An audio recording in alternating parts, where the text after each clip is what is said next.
L'amministrazione comunale non intende più accettare situazioni che, ecco qui vedete siamo all'altezza all'entrata del parco,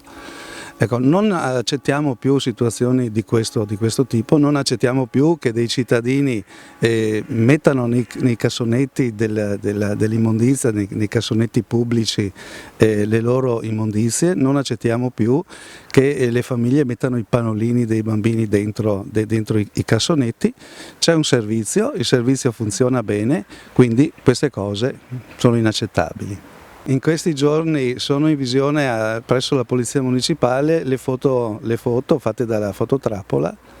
e abbiamo 2 fototrappole di ultima generazione in grado di avere un'autonomia particolarmente interessante e vengono spostate regolarmente nei punti più sensibili dove il personale di Savno ci indica i maggiori abbandoni, e vedremo di risolvere attraverso la tecnologia questo problema. Io faccio questo lavoro da 12 anni e trovo strano che ancora tuttora non si risolva questo problema di vandalismo e di decoro del paese di Pieve, perché ogni giorno è sempre la medesima cosa, i cestini sono pieni da oggi a domani e per me è il mio lavoro, però trovo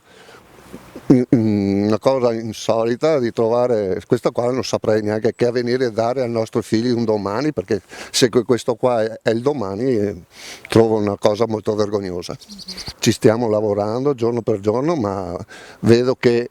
con il comune si dà da fare in questo momento, però trovo ancora tanto lavoro in questo caso.